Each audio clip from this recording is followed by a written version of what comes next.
اللہ تبارک و تعالیٰ فرما رہا ہے والذین آمنوا وہاجروا وجاہدوا فی سبیل اللہ، اور وہ لوگ جو ایمان لائے اور جنہوں نے ہجرت کی اور جہاد کیا اللہ کے راستے میں، والذین آووا ونصروا، اور وہ لوگ جنہوں نے ان کی مدد کی اور انہیں ٹھکانہ دیا۔ تو گویا اول حصے میں مہاجرین کا تذکرہ ہوا آیت کریمہ میں، اور ثانی حصے میں انصار کا تذکرہ ہو رہا ہے۔ ان دونوں کو بیان کرنے کے بعد اللہ تبارک و تعالی فرما رہا ہے اولئک ھم المؤمنون حقا، یہ بالحقیقت مومنین ہے، ان کے ایمان پر کسی کو شک نہیں ہونا چاہیے۔ جو صحابہ کے ایمان پر شک کرے گا وہ خود بے ایمان ہو سکتا ہے، لیکن صحابہ کے ایمان پر کوئی فرق نہیں آئے گا۔ یہ گواہی کون دے رہا ہے؟ یہ اللہ تبارک و تعالی دے رہا ہے جو دل کے دھڑکنوں سے بھی واقف ہے۔ ہمارے اور آپ کے سامنے تو آ کر اگر کوئی بیان دیتا ہے تو ہم اس کے لفظوں میں آ جاتے ہیں، اور آن کر وہ اگر ہمارا خیر خواہ نہ بھی ہو تو ہم اسے اپنا خیر خواہ مان لیتے ہیں، اور اگر وہ خیر خواہ ہو تو ہم اسے اپنا مخالف مان لیتے ہیں۔ لیکن یہ اللہ اعلان کر رہا ہے والذین آمنوا وہاجروا وجاہدوا فی سبیل اللہ، اور وہ لوگ جو ایمان لائے اللہ کے راستے میں، انہوں نے ہجرت کی اور اللہ کے راستے میں انہوں نے جہاد کیا، والذین آووا ونصروا، اور وہ لوگ جنہوں نے انہیں ٹھکانہ دیا اور ان کی مدد کی، اولئک ھم المؤمنون حقا، یہی لوگ بالحقیقت مومن ہیں۔ گویا کہ صحابہ کرام کے ایمان کی گواہی انصار اور مہاجرین صحابہ کی گواہی اللہ دے رہا ہے۔ اللہ تبارک و تعالی فرما رہا ہے، اب اختتامیہ سنیے کہ اللہ تبارک و تعالی ان کے ایمان کی گواہی دینے کے بعد ان کے انعام و اکرام کا تذکرہ فرماتا ہے۔ فرمایا لہم مغفرۃ ورزق کریم، ان کے لیے مغفرت ہے اور اچھا رزق ہے۔ سب سے اچھا رزق کیا ہو سکتا ہے ہمارے اور آپ کے لیے؟ ہر آدمی کا معیار الگ الگ ہوگا، لیکن قرآن کا تناظر یہ ہے کہ جہاں رزق کریم کہا جائے وہاں اس سے مراد جنت ہے۔ اللہ فرما رہا ہے کہ ہم انہیں معاف بھی کریں گے اور آخرت میں جنت میں ہم انہیں دیں گے۔ یہ آیت کریمہ ہمیں صحابہ کی عظمت اور ان کی رفعت بتا رہی ہے کہ چاہے وہ صحابی انصار میں سے ہوں، چاہے وہ صحابی مہاجرین میں سے ہوں، وہ ایماندار ہیں، ان کے ایمان پر کوئی حرف نہیں ہے۔ جب اللہ نے گواہی دے دی تو اب اللہ کی گواہی کو کون ہے جو جھٹلا سکتا ہے؟ کون ہے جو اللہ تبارک و تعالیٰ کی گواہی پر انکار کرے گا اور اپنی رائے قائم کرے گا؟ قرآن کریم پر کبھی اپنی رائے کو قائم نہیں کرے۔ یہ تو آیت نمبر 74 ہے سورہ انفال کی۔ اب آیت نمبر 100 کی طرف میں لے کر چلتا ہوں، جو سورہ توبہ کی آیت نمبر 100 ہے۔ اللہ تبارک و تعالیٰ 3 گروہ کی تعریف کر رہا ہے۔ ایک تو وہ جنہوں نے ہجرت کی صحابہ میں سے، اور ایک وہ گروہ جنہوں نے ان کی مدد کی، اور ایک گروہ جو بعد میں آ کر مسلمان ہوتے رہے۔ تو ان تینوں کی تعریف کر کے اللہ تعالیٰ ان کے بارے میں بھی کچھ ارشاد فرما رہا ہے۔ اسے بھی ہمیں ذہن میں رکھنا چاہیے تاکہ کسی صحابی کی شان میں بے ادبی نہ ہو سکے، گستاخی نہ ہو سکے، ہم اپنی رائے قائم نہ کر سکیں۔ اللہ فرما رہا ہے والسابقون الاولون من المہاجرین، یہ اولن حصہ مہاجرین صحابی کے بارے میں، اولین سبقت کرنے والے مہاجرین میں سے، والانصار، اور انصار میں سے۔ یہ اللہ تعالیٰ نے نام باقاعدہ تذکرہ فرما دیا، وہاں تو تھا والذین آووا ونصروا، یہاں پر ہے والانصار۔ والسابقون الاولون من المہاجرین والانصار، یہ 2 گروہ ہو گئے، والذین اتبعوہم بإحسان، اور جنہوں نے بھلائی کے ساتھ ان کے پیروکار ہو گئے، یعنی وہ مہاجرین میں بھی شامل نہیں تھے، وہ انصار میں بھی شامل نہیں تھے، لیکن تھے وہ صحابی، آ کر ان کی پیروی کی، انہوں نے آ کر ان کے نقش قدم پر وہ چلتے رہے، صحابیت کے درجے پر فائز رہے۔ اب اللہ تبارک و تعالی ان کی گواہی ان کے بارے میں کیا فرماتا ہے؟ فرماتا رضی اللہ عنہم ورضوا عنہ، اللہ ان گروہ ثلاثہ سے راضی ہوا اور یہ اللہ سے راضی ہو گئے۔ اللہ ان گروہ ثلاثہ کے بارے میں گواہی دے رہا ہے، رضی اللہ عنہم ورضوا عنہ، کہ اللہ ان سے راضی ہے اور یہ بھی اللہ سے راضی ہے۔ اللہ نے جو ان پر کرم فرمایا، اللہ نے جو ان پر احسان فرمایا، اس کی بنیاد پر یہ اللہ کی عطا سے راضی ہے اور اللہ تعالی ان کے افعال سے راضی ہے، دونوں ایک دوسرے سے راضی ہے۔ پھر ان کے انعام کا تذکرہ آگے ہو رہا ہے۔ اس آیت کریمہ کا اختتام بھی انعام و اکرام پر تھا، لہم مغفرۃ ورزق کریم پر تھا۔ یہاں بھی سنی اللہ تعالیٰ کیا انعام و اکرام فرما رہا ہے ان کے بارے میں۔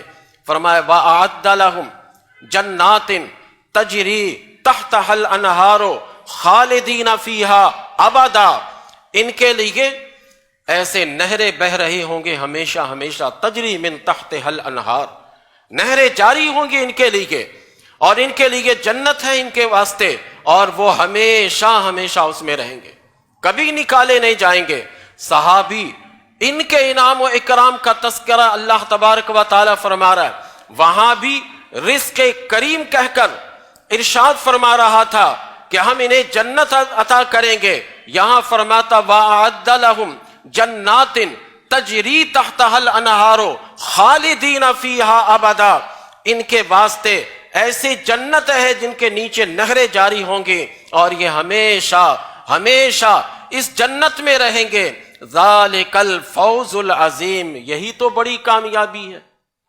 یہ صحابہ کامیاب ہو کر دنیا سے گئے، ان کی کامیابی میں کسی کو شک و شبہ نہیں ہے۔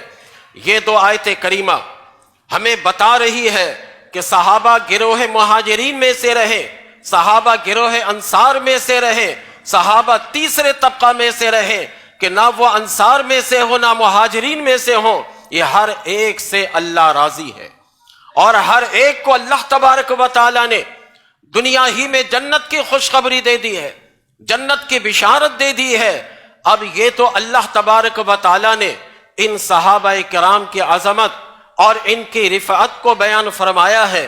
میرے آقا علیہ الصلاۃ والسلام اپنے صحابہ سے متعلق، اپنے ساتھیوں سے متعلق کیا ارشاد فرماتے ہیں؟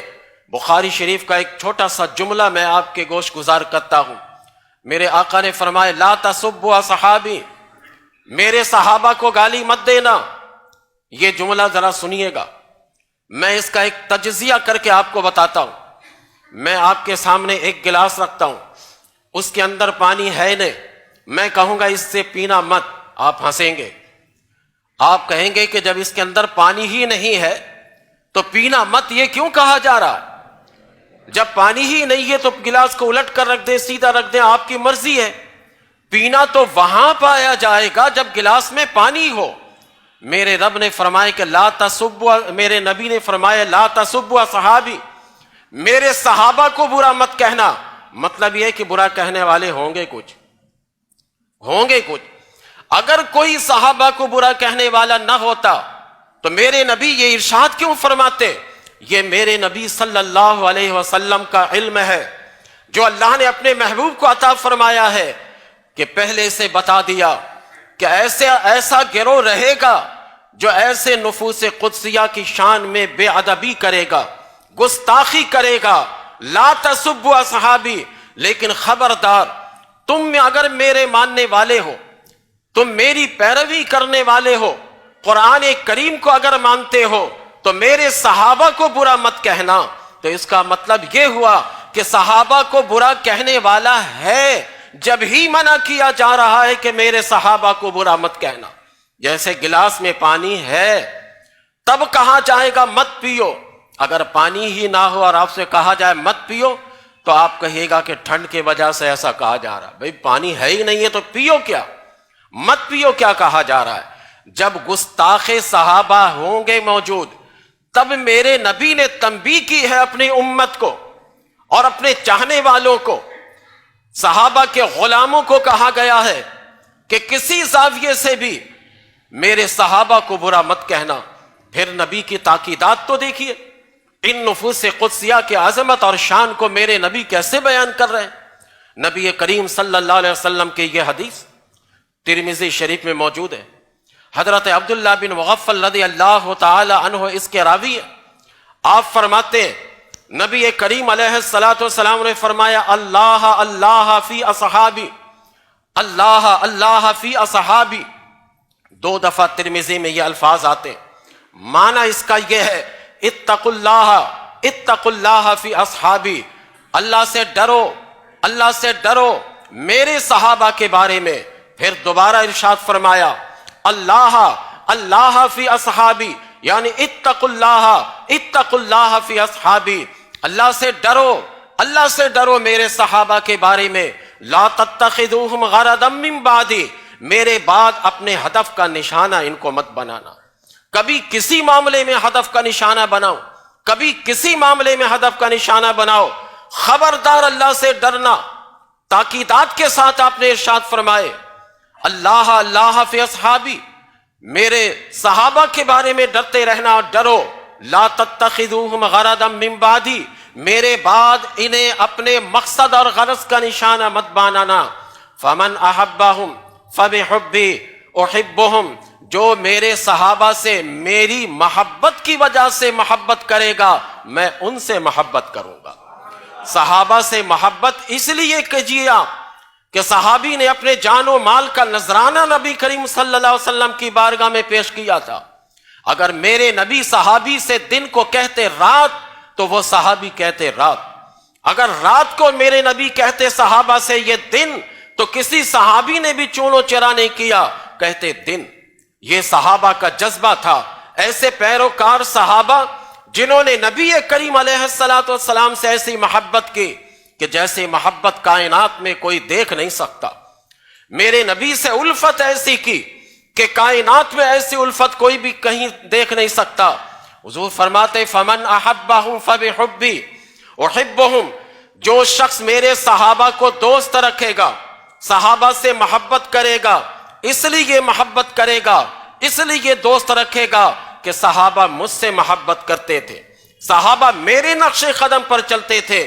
فمن ابغضہم، اگلا جملہ سنیے، فمن ابغضہم فببغضی ابغضہم، جو شخص میرے صحابہ سے میری وجہ سے بغض رکھے گا، جو شخص میرے صحابہ سے بغض رکھے گا میری وجہ سے، میں ان کو مبغوض رکھوں گا، میں ان کو مقہور رکھوں گا، میں ان کو اپنے سے دور رکھوں گا.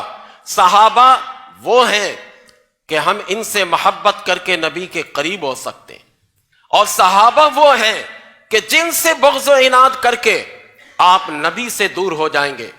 بغض تو ہم اور آپ سب جانتے ہیں خوب اچھی طرح کہ بغض کس کو کہتے ہیں. اگر کوئی صحابہ سے بغض رکھے گا تو صحابہ سے نہیں، وہ اللہ کے رسول سے بغض رکھ رہا ہے. اور جو اللہ کے رسول سے بغض رکھتا ہے، نبی کریم صلی اللہ علیہ وسلم فرماتے ہیں کہ میں اس کا صلہ بھی اس کو بغض ہی دیتا ہوں. پھر اس کے لیے میرے دل میں جگہ نہیں بن سکتی، اس کے لیے میرے دل میں کوئی جگہ نہیں بنے گی، کیونکہ جب اس نے میرے صحابہ سے بغض رکھا تو کہیں کا وہ نہیں رہے گا. پھر آگے جملہ بڑے ترتیب سے میرے نبی صلی اللہ علیہ وسلم نے جو ارشاد فرمایا ہے اسے بھی ملاحظہ کریں.